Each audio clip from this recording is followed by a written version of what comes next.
Sattorov, nima ahvol?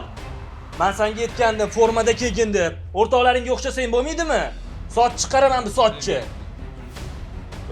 Ade menga xohlasangiz sochini olib tashlang kalga degan. Tushunyapsanmi? Bu yoqqa kel. Yo'q, Bu yoqqa kel domma. aka, yo'q domma. Aka.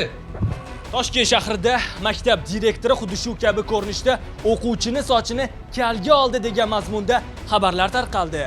Holat 28-aprel kuni Yunusobod tumanidagi xususiy maktablarning birida yuz bergan.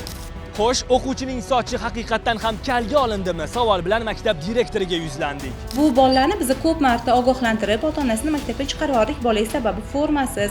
Hammasini ko'rsatib, ota-ona bilan suhbat qurdik. Adalar aytdiki, agarda formasiz kelsa, bolamni urtashasangiz ham roziman. Onalarning o'zlari ham aytdilar, ursangiz ham roziman, bemalol urishaveringlar dedi. Ijtimoiy tarmoqlarda direktor tomonidan bolaning sochi kalga olindi deb chiqib ketdi. Bu holatga qanaqa izoh berasiz? Aslida kim olgan edi uni sochini? Aslida sochni olish ota tomonidan jismoniy tarbiya o'qituvchisiga yuklatilib ketildi.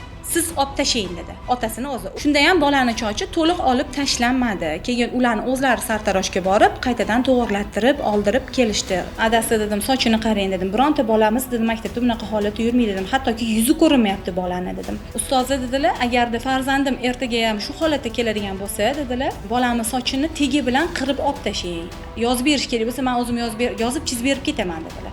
Endi ota-onasi rozi bo'lsa sochini olib tashlaganingizdan kim ijtimoiy tarmoqlarga muhokama qilyapti? Buni hali men hech kimga aytmagan edim va bu haqida hech qanaqa ma'lumot hech kimga chiqarmadim. Bu yerda maqsad menimcha shantaj yo'li orqali shartnoma to'lovini to'lamaslik. Baribir oliy ma'lumotli odamlarmiz. Bizga ham shunchaki birovni bolasiga bunaqa ma'naviy zarar yetkazish bizga ham kerak emas. Ushbu holat Maktabgacha va Maktab ta'limi vazirligi tomonidan nazoratga olindi. Voqea yuzasidan huquq-tartibot idoralari tomonidan ham o'rganish ishlari olib borilmoqda. Holatga huquqiy baho beriladi. O'qituvchi o'quvchini tarbiyasi bilan shug'ullansinmi yoki ta'lim bersinmi?